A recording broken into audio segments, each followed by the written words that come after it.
교훈의 말씀입니다. 그래서 오늘 말씀의 제목은 우리 공과책은 용서와 전도입니다. 이제 12절 이하에서는 예수 그리스도가 전도하는 그런 내용이 있고 1절로 11절은 용서에 대해서 말씀을 하셨는데 내가 여기 기도하면서 준비하다가 예수님이 기도하시고 또 성전에서 가르치시는 게 전도죠. 그 다음에 용서하시는 이런 내용이 있습니다. 그래서 우리 주보에는 예수님의 기도와 용서와 전도, 예수님께서 하나님의 아들이시지만 세상에 오셔서 기도를 많이 하셨습니다. 우리가 이미 배운 것처럼 예수님은 공생의 3년을 기도로 시작하셨고 오늘도 본문에 감람산에 가서 기도하시고 새벽 미명마다 기도하시고 또 전도하시고 오늘은 특별히 큰 죄인이 가늠한 여자를 용서해주는 이런 내용으로 되어 있습니다. 그래서 오후 예배 말씀 요약 참조하시면 첫째, 가늠한 여자를 끌고 온 유대인들. 우리 공과책은 1절에서 11절까지 한 대지로 되어 있는데 이걸 좀 놓았습니다. 그 다음에 둘째, 가늠한 여자를 용서하신 예수님. 우리 공과책에서는 가늠한 여자를 용서해 주신 1절로 11절 이렇게 되어 있습니다. 그 다음에 세 번째, 예수님께서 자신을 증거하신 12절로 16절. 그 다음에 네 번째, 율법을 들어 자신이 참되다 하신 17절로 20절 이런 내용으로 은혜 받도록 하겠습니다. 그러면 1절 읽어보세요.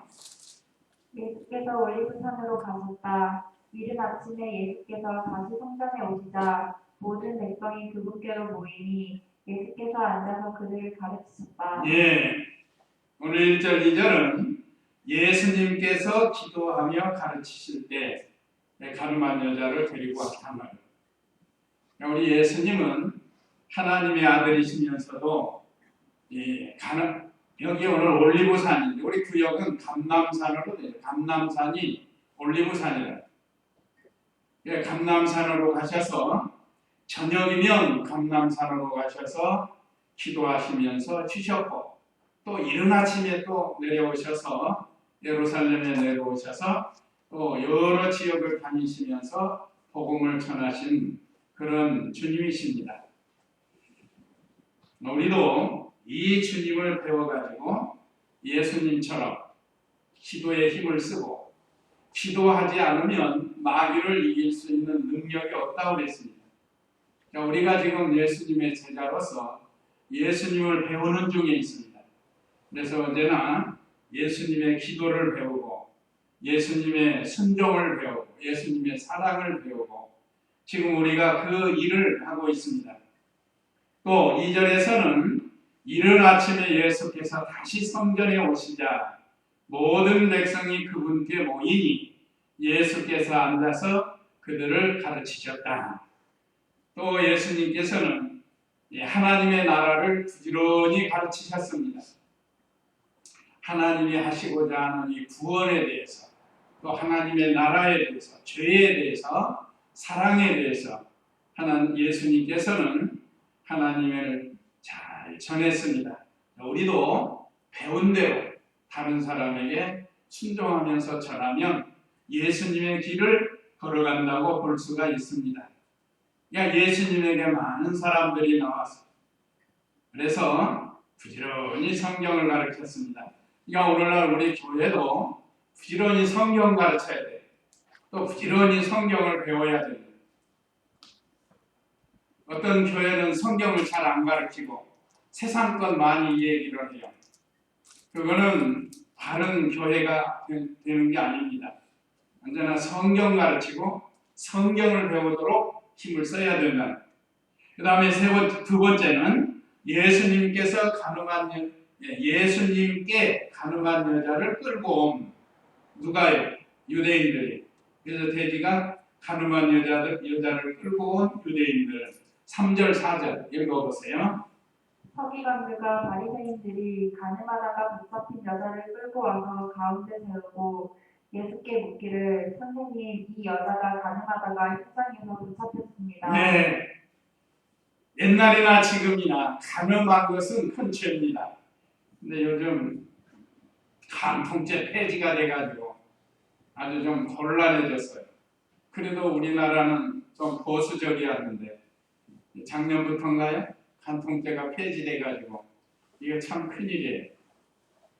가뜩이나 지금 성이 문란한 이런 시대가 됐는데 간통죄마저 폐지가 돼가지고 어제 며칠 전에 뉴스 보니까 어느 경찰관이 하급생 여경을 간음을 한 거예요. 그게 이제 고발이 됐는데 이 간통죄가 폐지되니까 뭐 어떻게 할 길이 없다고 지금 뭐 1년인가 머뭇거리고 있다고요. 참 옛날처럼 직위 해제하고 뭐 손해배상 해주고 그렇게 해가지고 나가야 되는데 이거 뭐 간통죄 해제됐으니까 어떻게 해야 할지를 모른다는 거예요. 참 어쨌든 여기 예수님 당시는 모세 율법에 의해서 유대인들은 간음을 하다가 붙잡히면 뭐에 맞아 죽어요? 돌로 쳐서 죽이라고 그랬습니다. 여기 오늘 5절 읽어보세요. 모세는 율법에서 이런 여자들을 돌로 치라고 우리에게 명령하였는데 당신은 뭐라고 말씀하시겠습니까 하였으니 그들이 이렇게 말한 것은 그분을 시험하여 그분을 고소하려는 것이었다. 그러나 예수께서는 목을 굽혀 손가락으로 땅에 치셨다. 예. 자 여기 서기관들과 바리새인들, 한마디로 하면 유대인들이다. 간음하다가 현장에서 붙잡힌 여자를 끌고 와서 많은 사람들 가운데 세워놓고, 그러니까 예수님이 지금 모여서 사람들을 가르치는데 간음한 여자를 끌고 와서 그 가운데 지금 데려갔다. 여기 뭐 자세히는 안 기록됐지만 얼마나 그 소란스러웠겠어요. 지금 예수님이 많은 사람들을 모아놓고 앉아서 복음을 전하고 하나님 나라 천국에 대해서 죄에 대해서 막 가르치고 있는데 갑자기 유대인들이 이 서기관들과 여기 바리새인들은 보수파입니다. 좀 보수적인 파예요. 그래서 데리고 왔단 말이에요. 데리고 와가지고 예수님에게 물어보는 거예요.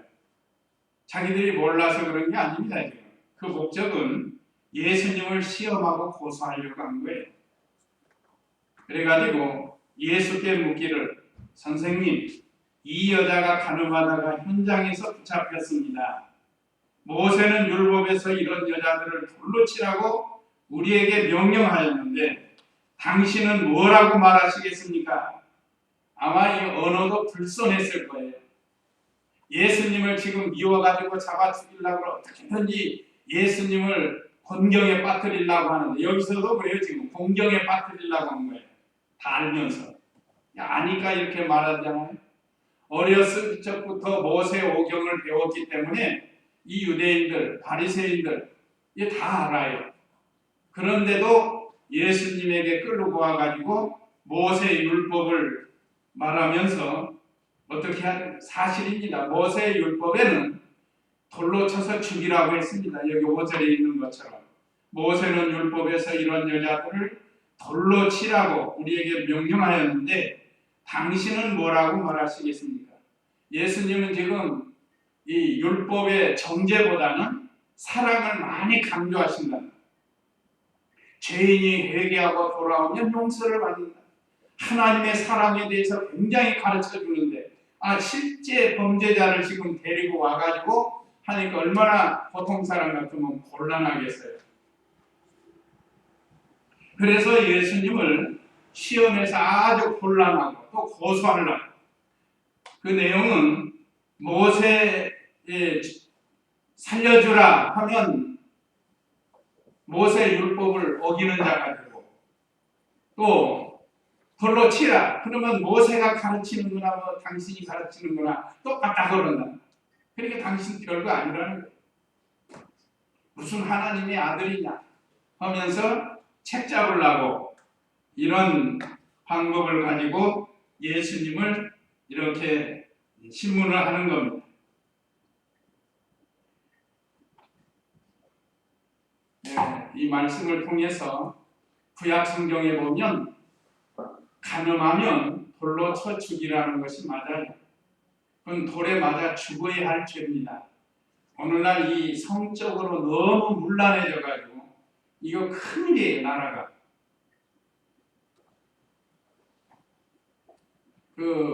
결혼하지 않고 혼자 살라고 하는 거, 그것도 성경에 어긋납니다. 예, 특별한 경우 주님을 위해서 사도 바울과 같이 나는 주를 위해서 일생 살겠습니다. 만약에 그런 감동이 왔다고 하면 그렇게 살아야죠. 결혼하지 말고. 그런데 그것도 아니면서 하나님이 최초의 결혼 제도를 세웠는데 그 결혼을 무시하고 그냥 혼자 살고, 요즘 독신주의자들 많잖아요. 이것도 옳지 않다는 걸 우리 성도님들은 잘 알고 자녀들에게도 잘 알죠. 결혼은 하나님이 직접 정하신 거예요. 그리고 생육하고 번성하고 땅에 충만하고 땅을 정복하고 다스리라는 이 결혼 주례사로 주님이 하나님께서 친히 결혼 제도를 창설하신 겁니다. 그런데 혼자 살아야 된다. 그거 법으로 만든 것도 잘못된 것입니다. 그래서 천주교는 신부나 수녀가 결혼을 안 해요. 그건 왜? 법으로 정했기 때문에 그 법이 잘못된 법이에요. 인본주의 방법이고. 그건 옳지 않습니다. 아까 말씀드린 것처럼 내가 특별히 바울과 같이 주님을 위해서만 가정을 갖지 않고 일생 살겠습니다. 그랬다고 하면 혼자 사는 게 그게 복이에요. 정말로 그렇게 산다고 하면. 그러나 정욕을 이기지 못하고 세상에서 힘들 것 같으면 차라리 결혼을 해라. 또 바울이 그렇게 가르쳐요. 바울 자신은 혼자 살면서도 자기는 추워도 부끄러움이 없이 주님을 위해서 사는 거고, 모든 일반 사람은 그렇지 못하니까 정욕을 이기지 못하고 그럴 바에는 차라리 결혼을 해서 자녀를 낳고 하나님 섬겨라. 이것 또한 괜찮다고 그랬습니다. 그런데 오늘날 이 혼자 살라고 하는 거, 독신주의, 유행 따라서 그렇게 하는 거, 그런 건 옳지 않습니다. 또 하나, 살아보고 결혼한다는 게 살아보고. 이것도 아주 망조들 일입니다. 망조들. 한 1년이고 2년이고 살아보고 결혼한다는 거예요. 그 많은 사람들이 그걸 좋아한대요. 젊은이들이. 그 이유가 뭐냐? 결혼해서 살다가 이혼한 사람이 많기 때문에 그렇다는 거예요. 어떻게든지 그리스도 안에서 사랑으로 하나가 돼서 결혼 생활에서 자녀를 낳고 살 생각은 안 하고 살아보고 저기들끼리 마음이 맞으면, 이것도 역시 인본주의입니다. 하나님 말씀이 어긋나는 거예요. 혹시 우리 자녀들이 이런 사상을 가지면 성경으로 잘 가르쳐주고 그래서는 안 돼요. 또 결혼 전에는 자신을 잘 지켜야 됩니다. 요즘 약혼만 해도 그냥 부부가 된 것처럼 내일 일을 알 수 없는 게 인생인데, 그것도 성경에 또 어긋나는 거예요. 결혼식 끝나고 합방을 하는 겁니다. 결혼식 끝나고. 그래야 정상적이고 하나님이 복을 주시는 거예요. 이게 지금 세상이 지금 너무 문란해졌습니다. 그래서 우리 예수님이 이제 참으로 용서의 방법을 가르쳐 주는 거예요. 여기 오늘 유대인들, 서기관과 바리새인들은 목적이 두 가지예요. 예수님을 시험하려고 하는 거예요. 이게 첫 번째 목적이에요. 그리고 어떻게든지 예수님을 곤란하게 만들려고. 그래서 간음하다가 현장에서 붙잡힌 사람을 데리고 와가지고 모세의 율법을 통해서, 모세는 이런 여자를 돌로 치라고 우리에게 명령하였는데 당신은 뭐라 말하시겠습니까? 하였으니, 그들이 이렇게 말한 것은 그분을 시험하여 그분을 고소하려는 것이다. 이게 첫 번째 목적이에요. 또 하나는 사랑이 없어요. 이 사람들. 사랑이에요.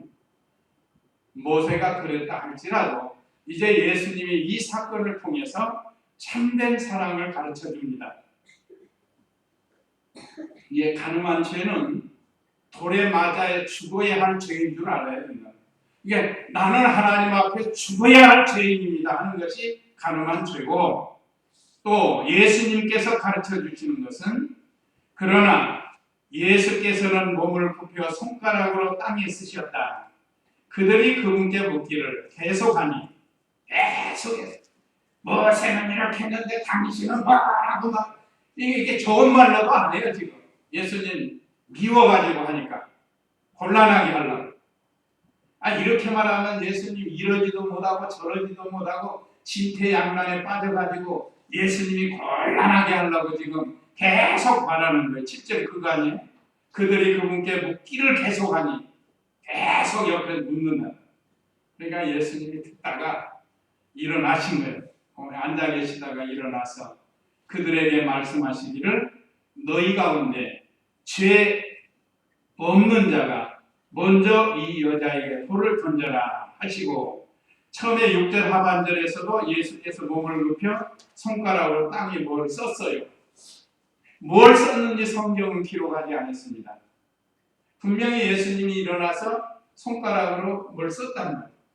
그런데 그 말씀을 보고도 계속 물으니까 그 다음에 예수님이 너희 가운데 죄 없는 자가 먼저 이 여자에게 돌을 던져라 하고 말씀을 하셨어요. 이때만 해도 이 사람들이 의기양양해가지고 했을 겁니다. 두 번째, 여기 8절 읽어보세요. 8절. 다시 몸을 굽혀 땅에 쓰셨다. 그들이 그 말을 듣고 양심의 가책을 느껴 어른들로부터 시작하여 마지막까지 하나씩 떠나갔다. 그리하여 예수께서 혼자 남으시고 그 여자는 그대로 그 가운데 있었다. 예수님께서 너희 가운데 죄 없는 자가 먼저 이 여자에게 돌을 던져라. 지금 다들 돌을 하나씩 들고 왔다. 이것이 율법이니까 오랜 조상 때부터 그걸 해왔거든요. 가늠한 여자 잡아오면 공개 처형을 하는 거예요. 공개 처형. 마을 사람들이 전부 돌 하나씩 가져와가지고 돌로 쳐서 죽이는 거야. 이건 간음죄가 얼마나 무서운가를 지금 가르쳐줘요. 그래서 10계명 중에 제 6계명이 바로 간음하지 말라 하는 거예요. 5계명이 살인하지 말라. 죄송합니다. 5계명이 부모를 공경하라. 6계명이 살인하지 말라. 그 다음에 7계명입니다. 죄송합니다. 7계명이 간음하지 말라. 모든 율법을 요약해서 10계명으로 가르쳐 주셨는데, 간음하면 돌로 치는 것은 하나님이 모세에게 주신 말씀으로서 참 이건 돌에 맞아 죽을 죄인 줄로 알고 간음하지 말라는 거예요. 그래서 이제 예수님이 너희 중에 죄 없는 자가 먼저 여자에게 돌을 던져라 하시고 다시 몸을 굽혀 땅에 글을 쓰셨어요. 우리 이 목사님 가르침, 여기 성경에는 뭐라고 썼는지 없지만 첫 번째 뭐라고 했는가? 예수님이 손가락으로 쓰신 거, 하나님을 사랑하고 내 이웃을 내 몸과 같이 사랑하라. 역시 우리 예수님은 사랑을 쓴 거예요. 사랑. 그래도 이 사람들이 듣지 않으니까 그래서 다시 또 엎드려서 글을 쓴 겁니다. 너희 중에 여자를 보고 음욕을 품지 않는 자마다 이 여자에게 돌을 던져라. 근데 사람이 양심이 있으니까 가책이 된 거예요. 그래서 첫 번째 말씀, 하나님을 사랑하고 내 이웃을 사랑하라. 이 얼마나 이 불쌍한 여인이냐. 그렇다.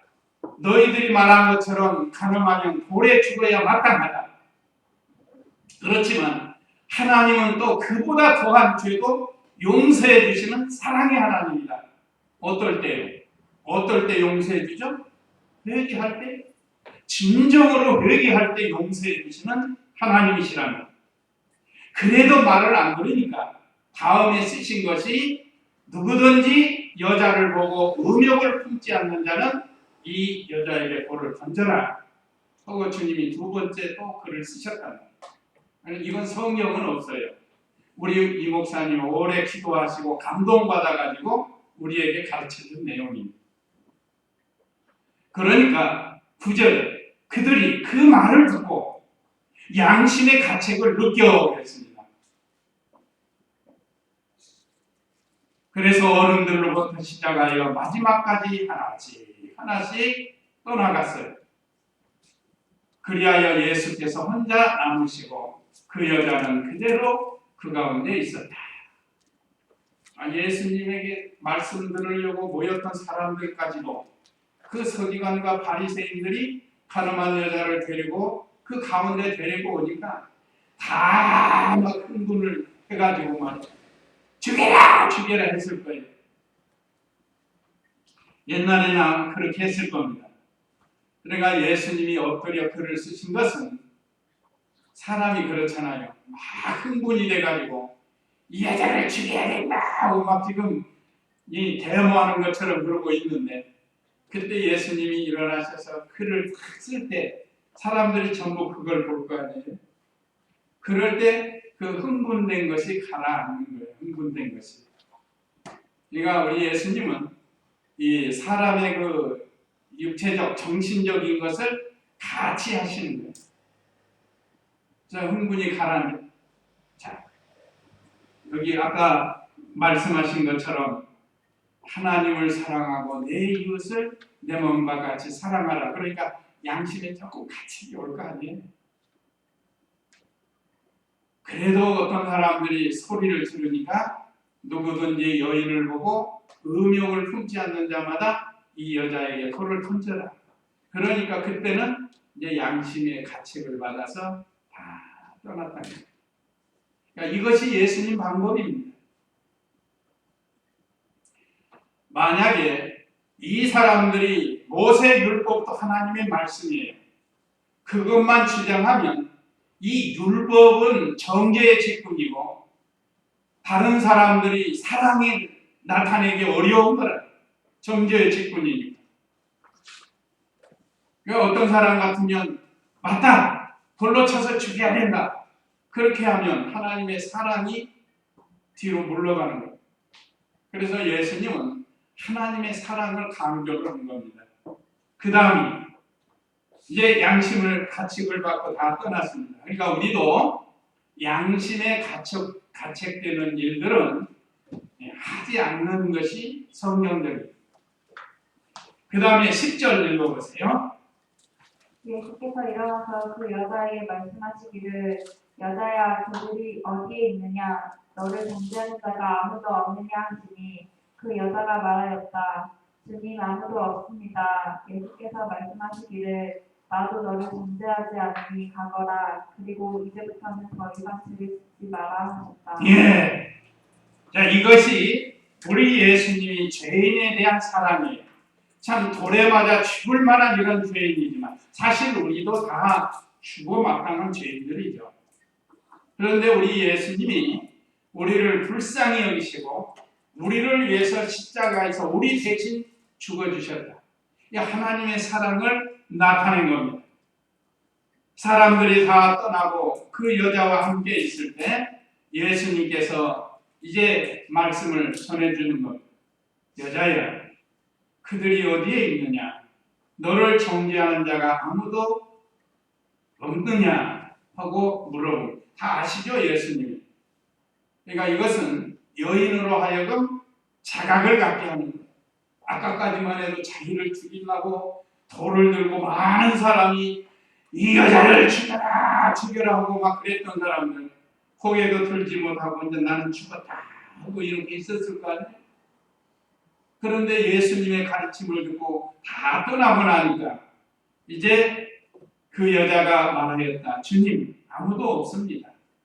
예수께서 말씀하시기를 나도 너를 정죄하지 않으니 가거라. 그리고 이제부터 더 이상 죄를 짓지 마라. 예수님은 사랑만 말씀하신 게 아니고 실천하신 분입니다.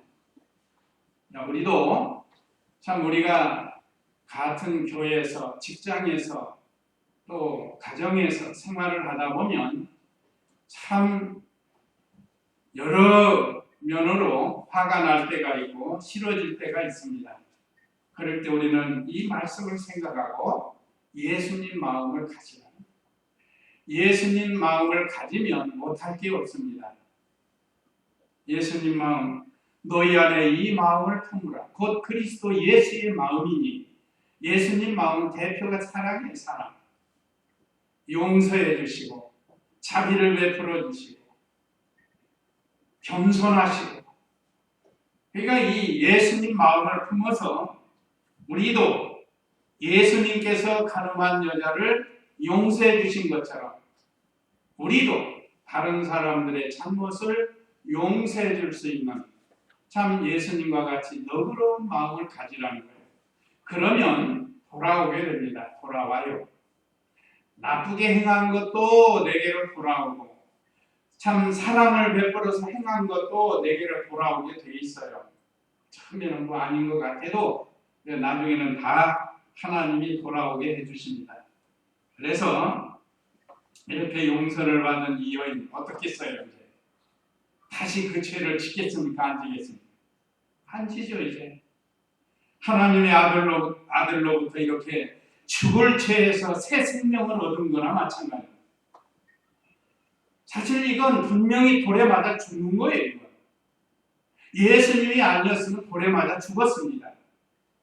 그러니까 우리도 마찬가지예요. 우리도 죄로 인해서 이미 죽었던 자들인데 허물과 죄로 죽었던 우리를 말씀과 성령으로 살려주셨습니다. 그러니까 우리는 죄를 짓지 않도록 힘을 쓰라는 거예요. 오늘 내용이 그겁니다. 자, 그 다음에 이 예수님께서 자신을 증거하신 12절로 16절인데 12절 읽어보세요. 예수께서 다시 그들에게 말씀하시기를 내가 곧 세상의 빛이니 나를 따르는 자는 결코 어둠 속에 다니지 않고 생명의 빛을 얻게 될 것이다 하시므로. 예, 첫 번째는 예수님 자신이 세상의 빛이라고 했습니다. 예수님은 세상의 빛이십니다. 요한복음 9장 5절에도 내가 세상에 있는 동안 세상의 빛이로라 하고 친히 자신이 빛이라고 했습니다. 그 다음에 마태복음 5장에서는 또 뭐라고 그랬죠? 우리 보고 너희는 세상의 소금이니 소금이 만일 그 맛을 잃으면 무엇으로 짜게 하리요? 우리 소금이라고 했고 그 다음에는 너희는 세상의 빛이니 하고 우리를 빛이라고 했습니다. 이 빛은 예수님의 빛을 받은 우리 작은 빛이에요. 우리도. 그래서 우리도 이 어두운 세상을 우리의 빛으로 비춰나가라는. 그래서 예수님이 오심으로 어두운 죄악된 세상이 빛으로 환해진 거예요. 그래서 우리 예수님은 참 빛이시고 진리의 빛이시고 영적인 빛이십니다. 그래서 우리 예수님으로 말미암아서 많은 사람들이 그 빛 가운데 거하게 또 새로운 생명을 얻게 되고 또 진리의 빛 가운데 걸어갈 수 있도록 해서 오늘 저와 우리 성도님들도 이 진리의 빛으로 걸어가도록 인도해 주시는 분이 바로 우리 예수님이세요. 그러니까 예수님의 발자취를 잘 따라가야 돼요. 예수님이 세상에 있는 동안 빛이다 했으니까 우리도 세상에 있는 동안 그리스도의 빛이 되어야 된다. 그래서 찬송가도 있죠. 우리 작은 불을 켜서 험한 세상 비추세. 우리가 언행심사에서 빛이 되어야 돼요. 직장에서도 빛이 되고 가정에서도 빛이 되고 빛을 밝혀나가는 그런 우리 신앙의 삶이 되어야 되겠습니다. 그 다음에 예수님의 증거는 참되다. 13, 14절 읽어보세요. 바리새인들이 그분께 말하기를 당신이 자기 자신에 대하여 증언하고 있으니 당신의 증언은 참되지 못하오라고 했다. 예수께서 그들에게 대답하여 말씀하셨다. 내가 내 자신에 대하여 증언한다 할지라도 내 증언은 참되니 이는 내가 어디에서 와서 어디로 가는지 알기 때문이다. 그러나 너희는 내가 어디에서 와서 어디로 가는지 알지 못한다. 네, 예수님 믿지 않으면 예수님이 어디로 와서 어디로 가는지 몰라요. 아무리 바리새인들이라 할지라도 바리새인은 정통파라. 예수님 믿지 않고 야훼, 여호와만 섬겨가지고는 몰라요. 예수님을 믿어야 야훼를 바로 알게 돼요. 여호와를 바로 알게 돼요. 하나님을 바로 알게 됩니다. 그래서 바리새인들이 예수님이 이렇게 자신이 세상의 빛이라고 증거하니까 그 말을 들은 바리새인들이 그분께 말하기를, 예수님께 말하기를, 당신이 자기 자신에 대하여 증언하고 있으니 당신의 증언은 참되지 못하오. 이건 뭔 소리인가 하면 증언자가 있어야 된다는 거예요. 누가 증언자가 있어야지 증언자도 없고 혼자 당신이 하나님의 아들이고 빛이라고 하니까 그건 참되지 않다 하고 지금 반박을 한 겁니다. 거기에 대해서 예수님께서 그들에게 대답하여 말씀하셨다. 14절입니다. 내가 내 자신에 대하여 증언한다 할지라도 내 증언은 참되니, 누가 증언 안 해줘도 예수님 스스로 증언해도 그건 참되다는. 왜? 하나님의 아들이시고 하나님이시기 때문에 그렇습니다. 또 이는 내가 어디서 와서 어디로 가는지 알기 때문이다. 우리 예수님은 창조자예요. 창조자. 세상을 만드신 분이라. 그래서 우리 예수님은 어디서 와서 어디로 가는지 다 알아요. 자, 우리 예수님은 어디서 오셨죠? 어디서 오셨어요? 하나님 아버지께로부터 오셨어요. 또 돌아가시면 어디로 가셔요? 하나님 아버지께로 다시 가셔요. 이건 성경에 있습니다.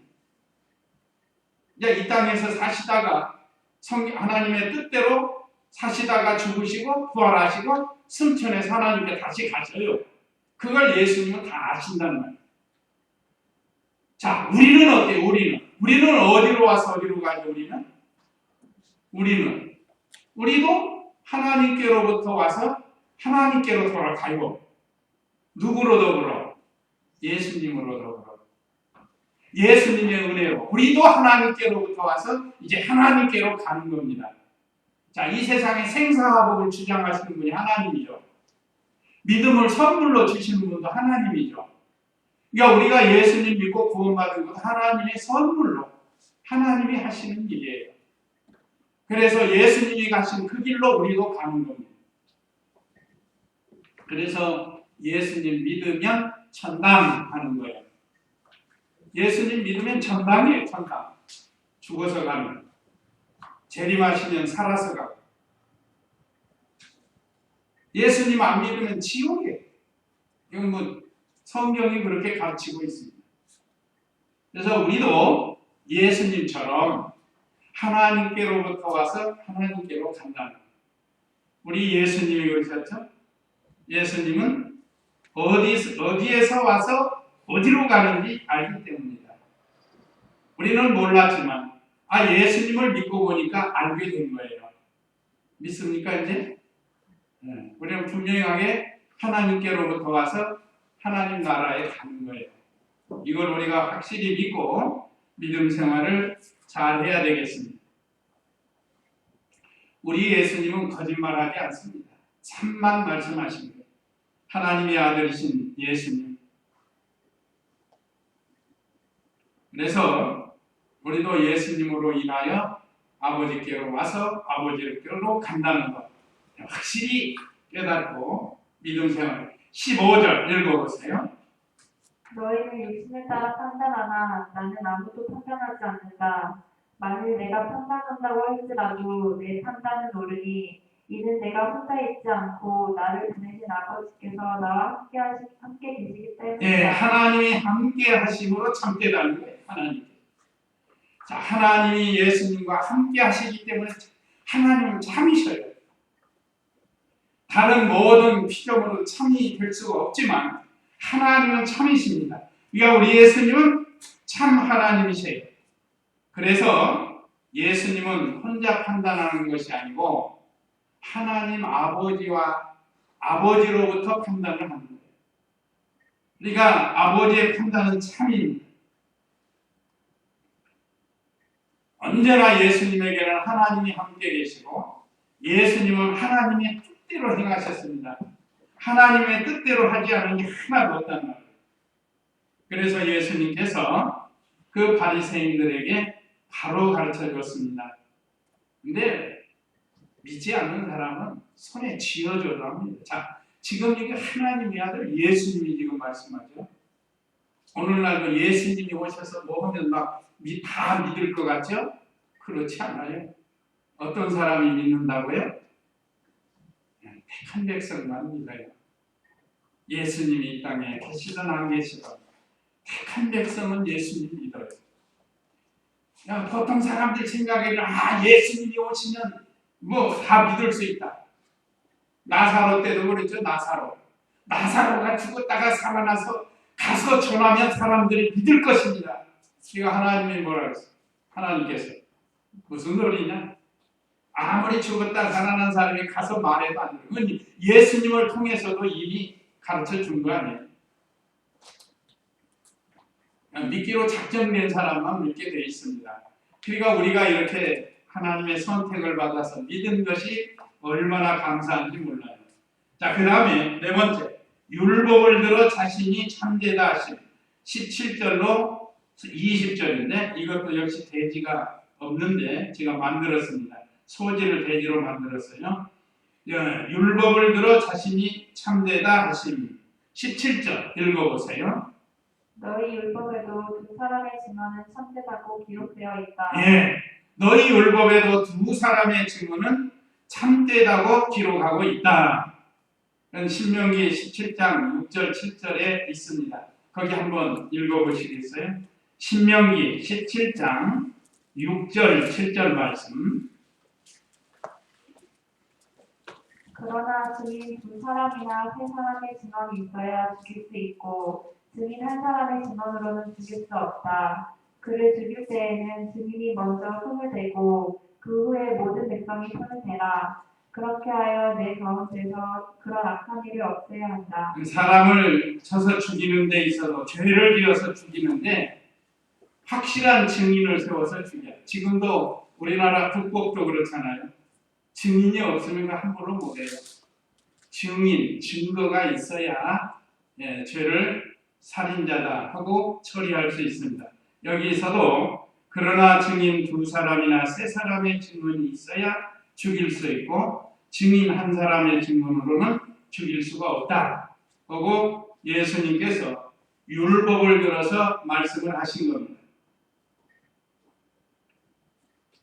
예수님이 하나님의 아들인 것을 알지 못하는 이 사람들.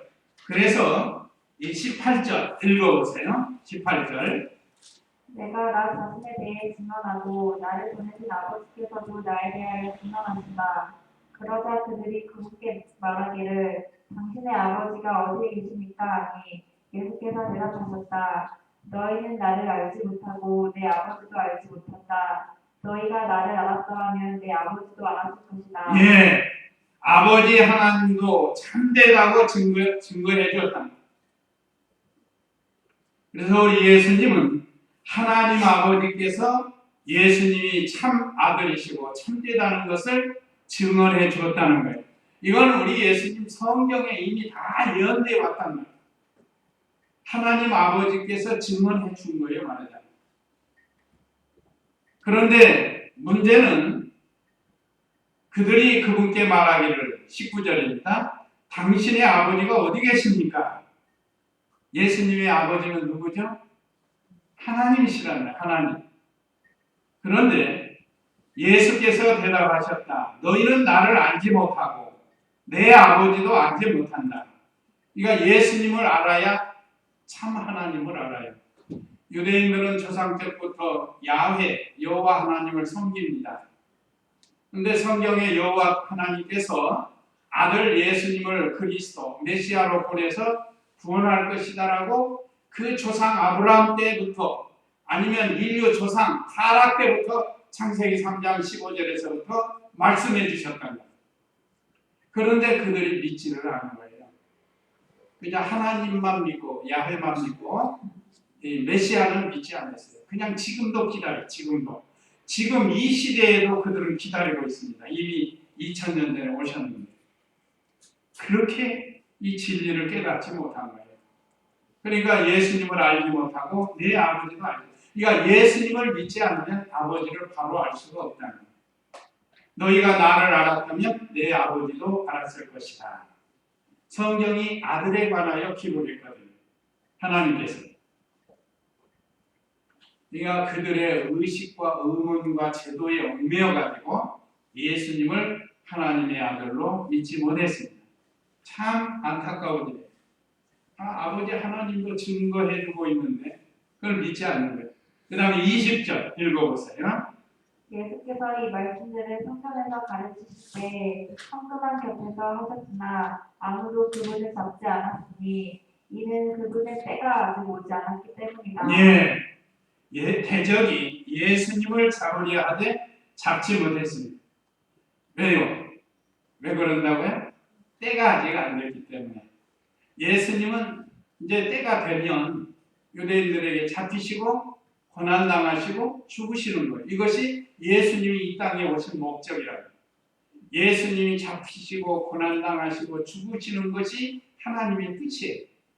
우리를 살리려고 구원해 주시려고 하나님이 이렇게 정하셨고 계획하신 겁니다. 그런데 지금은 때가 아직 아니에요. 그래서 예수님이 성전에 계시지만 그들이 잡지를 못했어요. 왜? 하나님이 허락해야 잡거든요. 때가 돼야 잡히시고. 그러니까 오늘날 우리도 다 하나님의 예정하신 때로 이루어 가십니다. 그러니까 문제는 우리가 하나님의 선하신 뜻에 사용당하느냐, 악하게 사용당하느냐, 이게 문제예요. 우리는 하나님 말씀을 바로 배워서 선하게 하나님의 뜻이 이루어지도록 해야 됩니다. 가룟 유다와 같이 또 이 바리새인들과 같이 악하게 이용당하면 안 된다. 그걸 지금 우리에게 가르쳐 줍니다.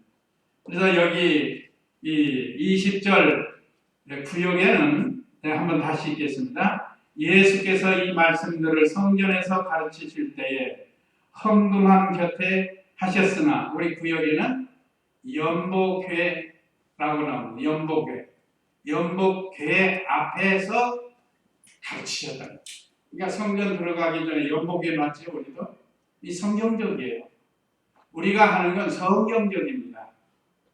그래서 우리가 미리미리 하나님 은혜에 감사해서 연보를 준비해서 연보를 하는 것이 성경적입니다.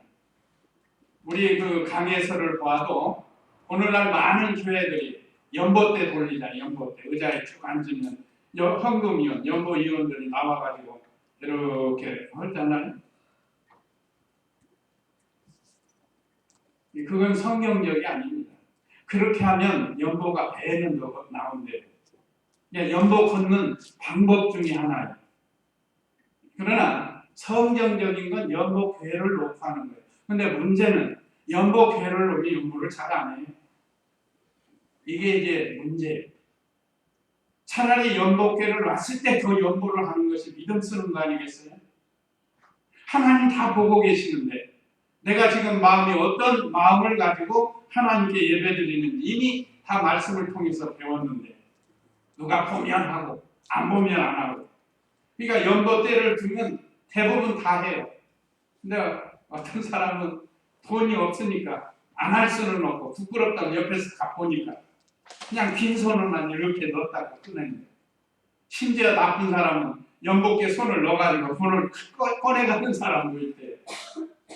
이거는 나쁜 것이지만 연복회에서 가르쳤다는 것은, 그래서 우리 교단은 연복회를 놓고 성도들이 믿음을 쓰라는 거예요. 그냥 고차원적인 믿음입니다. 그래서 우리 이 목사님 강의에서는 연보궤를 놓고 연보하는 것이 성경적이다. 연보궤를 굴리는 것은 비성경적이다. 그러니까 사실 신앙생활이 더 고차원적이죠. 성경적이면서도. 그래서 오늘 우리에게 주신 이 말씀들, 가늠한 여자가 돼서는 안 된다는 거. 여기 가늠은 꼭 육신의 가늠뿐만 아니라 영적 가늠이 있습니다. 하나님보다 더 사랑하는 것이 가늠이에요. 우리 하나님은 우리의 남편이라고 했는데 남편 대신 하나님을 두고 다른 여자를 쫓아가는 거, 다른 남자를 쫓아가는 것. 그건 세상 것을 가르쳐요. 영적으로. 세상 것을 하나님보다 더 사랑하는 게 더 이것이 영적 간음이 될 수 있습니다. 그런 간음도 하지 말고 실제로 지금 세상이 타락해서 이 아주 성적으로 문란한 이런 시대가 왔는데 그거 하지 말라는 거. 그건 돌에 맞아 죽을 일이라는 거. 그렇지만 하나님이 회개하고 용서하고 사랑을 베푸는 것. 다른 사람이 이런 죄를 지었을 때 바리새인들처럼 돌로 쳐 죽이려고만 하지 말고 그 불쌍히 여겨서 회개하면 용서해 주라는 거죠. 그다음에 예수님은 참 빛이시고 하나님께서도 증거하시다 참되다고 증거해 주는 우리 주님이시라는 거예요. 그래서 우리가 이 말씀들을 기억하고 참 예수님의 발자취를 잘 따라가서 예수님과 같은 복을 받는 그런 우리가 되어야 되겠습니다. 이제 다 같이 이 말씀 기억하시고 잠시 기도하겠습니다.